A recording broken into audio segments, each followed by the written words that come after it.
नमस्ते। आज का विषय चक्र ज्ञान उन श्रोताओं के लिए है जिनको शरीर के चक्रों के विषय में कोई ज्ञान नहीं है। वास्तव में ये एक बहुत ही व्यापक विषय है। अभी मैं बहुत ही संक्षेप में इन चक्रों का ज्ञान आपको दे रही हूँ। आगे आने वाले ऑडियोज में मैं प्रमुख 7 चक्रों के विषय में एक एक करके विस्तृत जानकारी भी दूंगी। यूं तो हमारे शरीर में 114 चक्र होते हैं। इनमें से कुछ सक्रिय होते हैं तथा कुछ सक्रिय नहीं होते। प्रमुख 7 चक्र जो हैं उनके विषय में आज हम बात करेंगे। इनमें से 6 हमारे शरीर के भीतर तथा एक सिर से 2 इंच ऊपर होता है। वास्तव में ये चक्र कहाँ और कैसे होते हैं, ये क्या काम करते हैं, यहाँ पर हम इसी विषय को समझेंगे। यह जो हमारा ब्रह्मांड है ना, वो जिस ऊर्जा से बना है उसे ब्रह्मांडीय ऊर्जा या यूनिवर्सल एनर्जी भी कहते हैं। इसे ही हम परम पिता परमेश्वर, भगवान या गॉड के रूप में जानते हैं। वास्तव में इसी ऊर्जा के एक अंश से हम बने हैं और यही ऊर्जा हमारी 72,000 नाड़ियों में प्रवाहित हो रही है। हमारे स्थूल शरीर के बाहर एक प्राणिक शरीर भी होता है। ये 72,000 नाड़ियां उसी प्राणिक शरीर से संबंधित हैं। इनमें से प्रमुख सुषुम्ना नाड़ी होती है। यह सुषुम्ना नाड़ी हमारे मूलाधार चक्र से प्रारंभ होकर हमारे सहस्रार चक्र से 2 इंच ऊपर तक जाती है। इसी के कारण हम आध्यात्मिक रास्ते पर चल पाते हैं। कल्पना करें कि सुषुम्ना नाड़ी हमारी मेरुदंड के स्पाइनल कॉर्ड के साथ साथ दौड़ रही है। इसी सुषुम्ना नाड़ी पर हमारे 7 प्रमुख चक्र स्थित हैं। ये चक्र न केवल इस जन्म के परंतु पुराने हमारे सभी जन्मों की भावनाओं को, जीवन क्रम को अपने आप में संग्रहित करके रखते हैं। इस प्रकार हमारे प्राणिक शरीर में प्रमुख 7 जो चक्र हैं उनमें शारीरिक, मानसिक तथा भावनात्मक विषय, मुद्दे या मसले होते हैं। इन्हें संतुलित करके ही हम शारीरिक, मानसिक व भावनात्मक रूप से स्वस्थ रह सकते हैं। सचमुच में जन्म जन्म की हमारी भावनाएं, सुख या दुख, हमारे इस जन्म की भी भावनाएं इन चक्रों में संग्रहित या स्टोर होती हैं। इसलिए इन चक्रों को सुचारू रूप से काम कराना, शुद्ध रखना हमारे लिए बहुत आवश्यक है, क्योंकि ये हमारे जीवन के प्रत्येक आयाम में हमें प्रभावित करते हैं।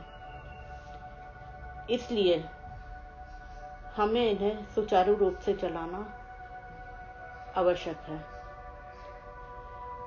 प्रत्येक चक्र के अपने फूल और उनकी पंखुड़ियां होती हैं। जब हम उस चक्र को संतुलित करते हैं तो उस चक्र के फूल की पंखुड़ियां गोल गोल घूमती हैं। सुषुम्ना नाड़ी के ऊपर इसी घुमाव के कारण से हम इनको चक्रों का नाम देते हैं। काल्पनिक 7 रंग के फूल सुषुम्ना नाड़ी पर पूरी तरह खिलकर गोल गोल घूमते हुए दिखाई देते हैं।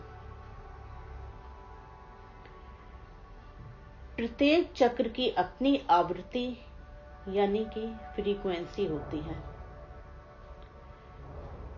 जिस चक्र का जो रंग निर्धारित किया होता है वही आवृत्ति उस रंग में भी होती है।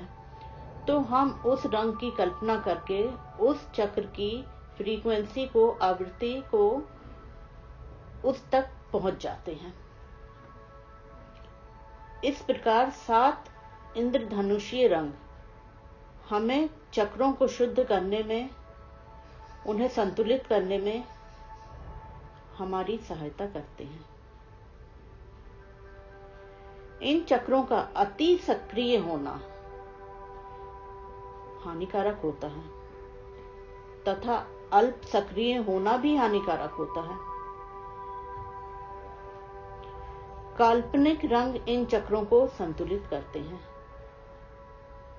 इसी प्रकार प्रत्येक चक्र का अपना एक कंपन, वाइब्रेशन होता है जो बहुत धीरे स्वर में होता है।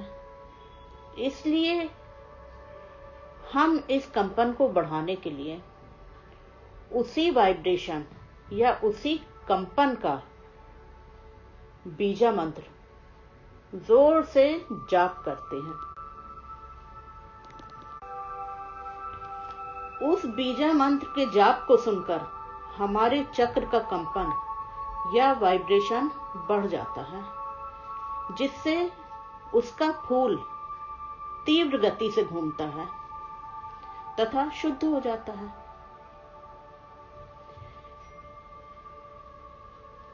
इस प्रकार प्रकृति ने हमें बहुत रंग के प्राकृतिक पत्थर भी दिए हैं, जिन्हें हम कलर्ड क्रिस्टल्स, रंगीन पत्थरों के नाम से जानते हैं। चक्रों के शुद्धिकरण में इन क्रिस्टल्स का बहुत बड़ा योगदान होता है। जिस चक्र के रंग का जो पत्थर होता है उसी रंग का क्रिस्टल होता है। यह पत्थर उस अंग पर रखकर प्रयोग किया जाता है। यदि क्रिस्टल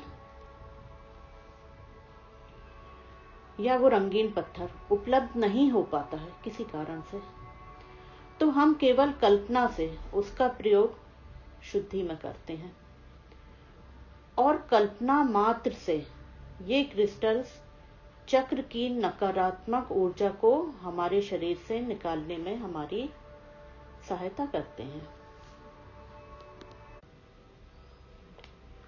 मूलाधार चक्र हमारे मुख्य 7 चक्रों में से मूलाधार चक्र हमारी मेरुदंड की जड़ में, मतलब हमारे आधार में, जहां हम बैठते हैं, हमारा आसन होता है, उस जगह पर स्थित होता है। इस मूलाधार का अर्थ होता है हमारी जड़ को, हमारी मूल को आधार देना। इसका रंग लाल होता है। लाल रंग के सभी शेड्स तथा धरती से जुड़ा होने के कारण मिट्टी के सभी रंग इस चक्र के अंतर्गत आते हैं। इसका बीजा मंत्र लम होता है। इस लम की तीव्र ध्वनि का कंपन हमारे मूलाधार में कंपन पैदा करता है। इस चक्र का तत्व या एलिमेंट पृथ्वी होता है। लाल रंग का पत्थर रूबी क्रिस्टल इसका रंगीन पत्थर होता है। पिछले 50 सालों तक इस चक्र का संबंध हमारे रोटी, कपड़ा और मकान यानी कि जीवन के बेसिक्स, मूल जरूरतों तक ही था। परंतु अब समय के साथ शिक्षा और चिकित्सा भी उतना ही जरूरी है जितना रोटी, कपड़ा और मकान। इस प्रकार आज के समय में रोटी, कपड़ा, मकान, शिक्षा और चिकित्सा हमारी प्रारंभिक जरूरतें या बेसिक नीड्स हैं। जिन लोगों का यह चक्र सक्रिय होता है, अल्प सक्रिय होता है, वे सदैव इसी सोच में डूबे रहते हैं तथा मानसिक तनाव अनुभव करते हैं कि किस तरह अपनी प्रारंभिक जरूरतों को पूरा करें। परंतु जिन लोगों का यह चक्र अति सक्रिय होता है तो वो बहुत बढ़ कर बातें करते हैं, जैसे खा लो पी लो मस्त रहो यार, जो होगा देखा जाएगा, कल किसने देखा है, हम तो आज ही खुश हैं। दूसरा चक्र है स्वादिष्ठान चक्र, सैक्रल चक्र भी इसको कहते हैं। स्वादिष्ठान चक्र जो मूलाधार से 2 इंच ऊपर तथा हमारे पेट के निचले हिस्से में, नाभि के नीचे स्थित होता है। इसका अर्थ है स्व का स्थान, मतलब अपने घर में सुखी रहकर अपने मूलाधार की आवश्यकताओं को पूरा करके जीवन का आनंद लेना। इसका तत्व होता है जल तथा इसका रंग नारंगी, ऑरेंज होता है। इसका बीजा मंत्र वम होता है। तो वम का जाप जब हम करते हैं तो पेट के नीचे कंपन पैदा होता है। ऑरेंज रंग का अंबर क्रिस्टल जो रंगीन पत्थर होता है, उससे इसकी शुद्धि की जाती है, शुद्धि में प्रयोग किया जाता है। इस चक्र के सक्रिय होने पर हमें नए नए दोस्तों की आवश्यकता महसूस होती है। पिकनिक और पार्टीज का मूड बनता है। जीवन में फन, एंजॉयमेंट, मनोरंजन, मूवी, आउटिंग का विचार बहुत आता है। कभी सोचा है आपने, पिकनिक के लिए हमें समुद्र तट, नदी का किनारा, झीलें, झरने क्यों पसंद आते हैं? पार्टी में अल्कोहल, कोल्ड ड्रिंक्स का अधिक उपयोग क्यों किया जाता है? आउटिंग के लिए कॉफी शॉप्स तथा सुगंधित दूध की दुकानों पर अधिक भीड़ क्यों देखी जाती है? इसका कारण है स्वादिष्ठान चक्र। क्यों? क्योंकि इसका तत्व जल है, समझे ना। और मनोरंजन में कहीं ना कहीं जल का बड़ा हाथ होता है। जीवन में मनोरंजन बहुत आवश्यक है, परंतु अति या अल्प मनोरंजन नुकसानदायक है। तीसरा चक्र है मणिपुर चक्र, सोलार प्लेक्सिस। यह हमारी नाभि से 2 इंच ऊपर स्थित होता है, हमारे पेट के ऊपरी भाग पर। मणिपुरम का अर्थ होता है शाइनिंग जेम, हमारा चमकता हुआ रत्न। बहुत ऊर्जा वाला चक्र होता है यह। इसका तत्व, इसका एलिमेंट अग्नि या फायर होता है। सूर्य हमारी प्रकृति में अग्नि का सूचक है। इस प्रकार इस चक्र का संबंध सूर्य से भी है। इसका रंग पीला होता है तथा यह हमारी अपनी ऊर्जा, अपनी ताकत का प्रतीक है। हमारी पाचन क्रिया में जो होती है जठर अग्नि, जठर की अग्नि, वो इसी भाग में स्वादिष्ठान चक्र में होती है, जो किसी भी गरिष्ठ से गरिष्ठ भोजन को हमारे लिए पचा देती है ना। इस चक्र के सक्रिय होने पर हम समाज में अपना एक स्थान बनाने में जुट जाते हैं। पहले से अधिक सुदृढ़ स्थिति बनाना चाहते हैं। समाज में, अपने क्षेत्र में पॉपुलर होना चाहते हैं, प्रसिद्ध होना चाहते हैं। पहले से अधिक सफल, अधिक नामवाना बनना चाहते हैं। यानी कि समाज में एक जानी मानी हस्ती बनना चाहते हैं हम, तथा एक बड़े समूह का नेतृत्व भी करना चाहते हैं। यदि यह चक्र अति सक्रिय हो जाता है तो हम गलत तरीकों से जीतना सीखने जाते हैं। दूसरे की टांग खींचकर खुद ऊपर बढ़ जाना चाहते हैं। दूसरे को गिराकर सफलता की दौड़ में नंबर 1 बनना चाहते हैं, जो कि गलत है।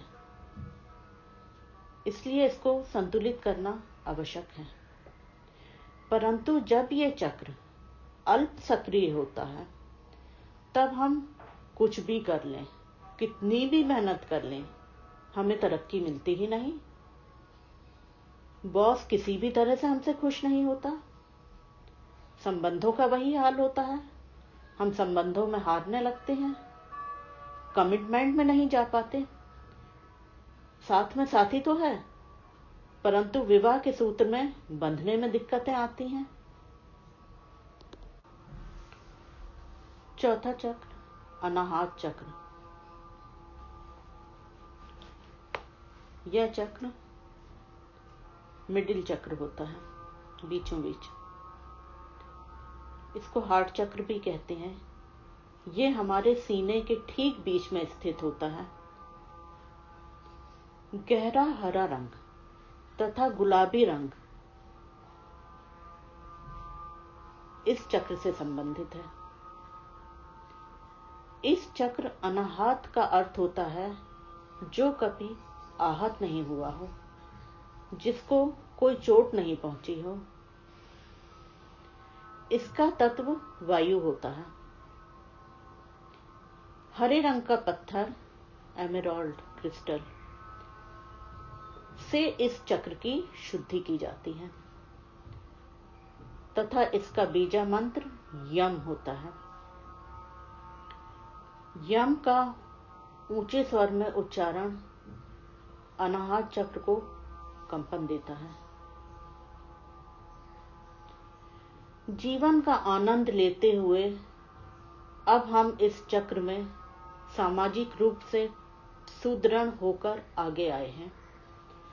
अब हमारा प्यार सबके लिए, समाज के लिए, राष्ट्र के लिए, विश्व के लिए बिना किसी शर्त के उभर कर आगे आता है।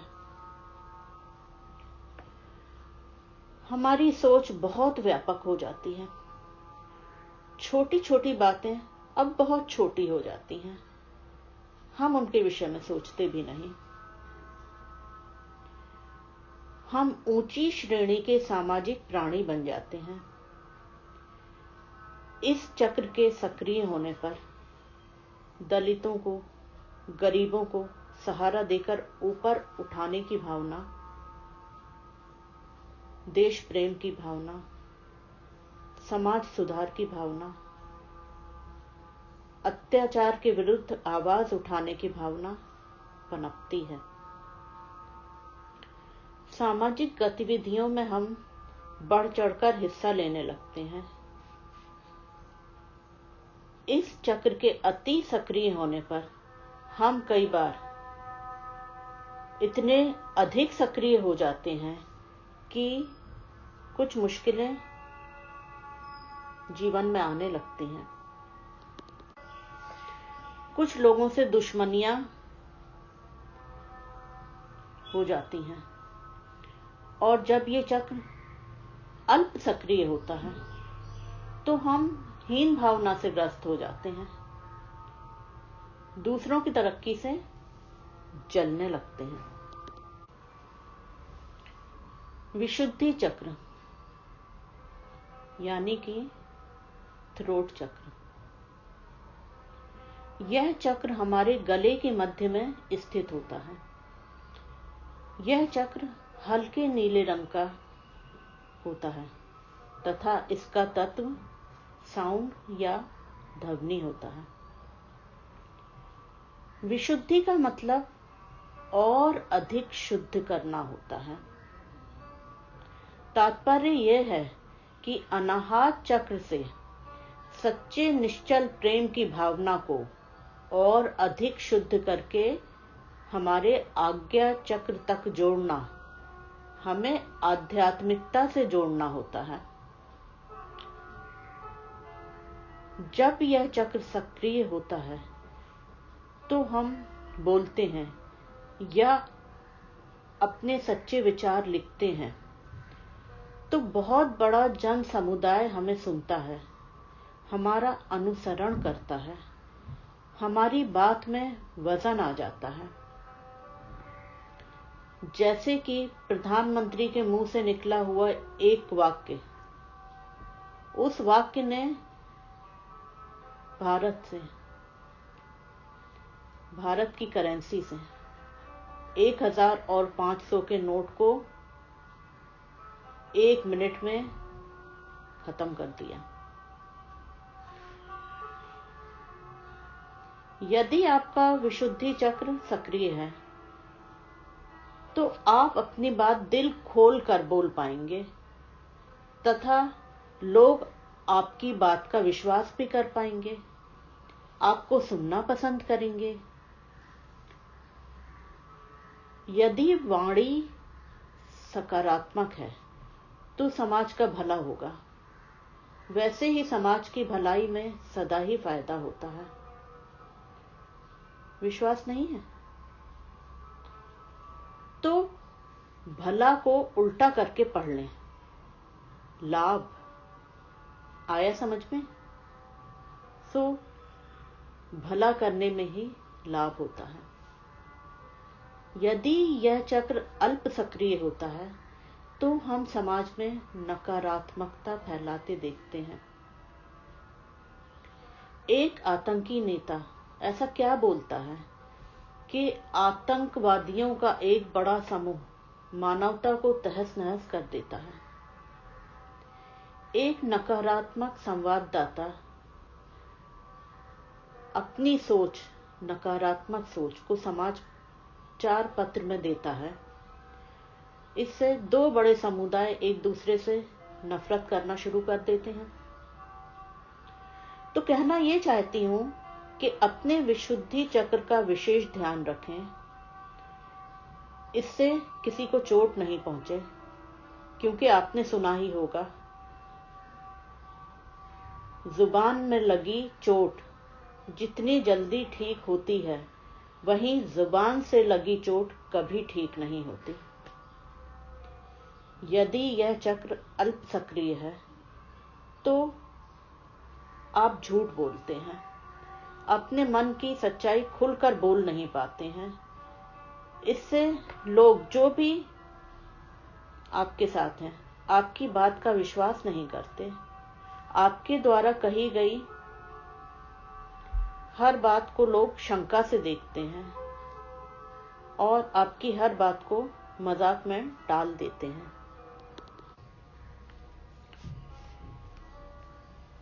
छठवां चक्र है आज्ञा चक्र। इसको थर्ड आई चक्र भी कहते हैं।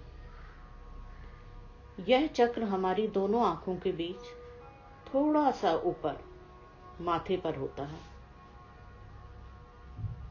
इसका तत्व एलिमेंट प्रकाश होता है, लाइट, और जामुनी या इंडिगो कलर इसका कलर होता है। इसका बीजा मंत्र ओम होता है, जो संसार का सबसे प्रभावशाली शब्द है। यह शब्द न केवल आज्ञा चक्र को कंपन देता है, बल्कि शरीर के लिए अमृत होता है। यह चक्र हमारी आंतरिक दृष्टि, इंट्यूशन के लिए जिम्मेदार होता है। एमेथिस्ट नाम का क्रिस्टल, जो कि इंडिगो कलर का होता है, इस चक्र का रंग होता है। जब यह चक्र सक्रिय होता है तो मनुष्य दुनिया से कटने लगता है, कट के जीना शुरू कर देता है। आध्यात्मिक रूप से यह चक्र बहुत शक्तिशाली हो जाता है और आपको शक्तिशाली बना देता है।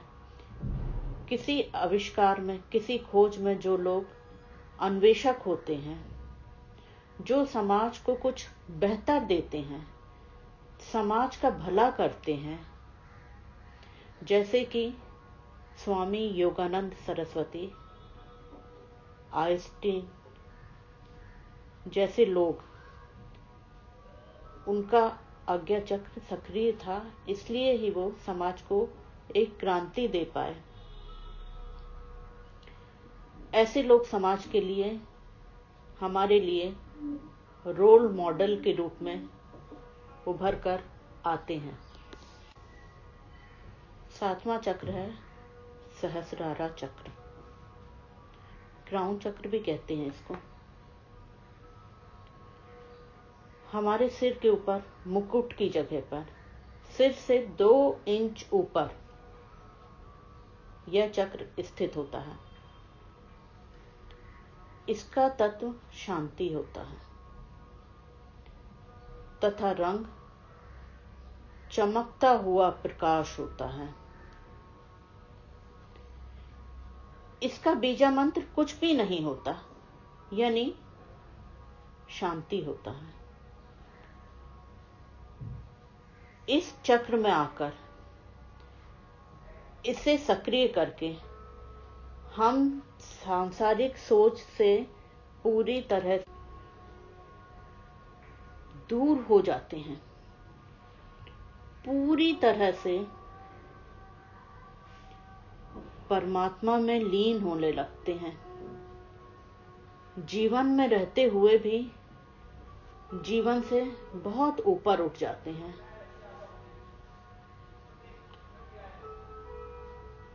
लोग इन लोगों में भगवान देखने लगते हैं।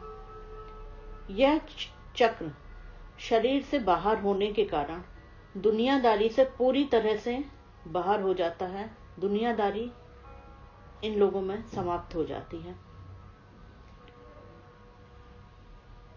गुरु नानक जी, महात्मा बुद्ध जी, साईं बाबा जी, बड़े बड़े हिमालयन संत, स्वामी रामा, इनमें से एक हैं जो इस चक्र तक सक्रिय हो पाए, जो संसार को आध्यात्म में जोड़ने में हमारा मार्गदर्शन करते रहे। अब ये तो हुई 7 चक्रों की बात। जैसा कि आप जानते हैं कि हमारा शरीर 5 तत्वों से मिलकर बना है: अग्नि, वायु, आकाश, पृथ्वी और जल। अब आप ये सोचेंगे कि ये तत्वों की बात किधर से आ गई, तो बताना चाहूंगी, कभी आपने ध्यान दिया तो आप देखेंगे कि जब हम 7 चक्रों पर काम करते हैं तो हमारे 5 तत्व ऑटोमेटिकली शुद्ध हो जाते हैं, जो कि चक्रों के तत्व भी होते हैं। केवल हम प्रकाश और ध्वनि अतिरिक्त रूप से संतुलित करते हैं, है ना। इस तरह से हम 2 in 1 काम कर रहे होते हैं, ठीक है ना। जब चक्रों को संतुलित करते हैं तो हमारे शरीर के तत्व अपने आप संतुलित हो जाते हैं। आशा करती हूँ जानकारी आपको पसंद आई होगी। मुझे उत्साहित करने के लिए मेरे चैनल को सब्सक्राइब करें और थम्स अप का बटन दबाकर लाइक करें। धन्यवाद।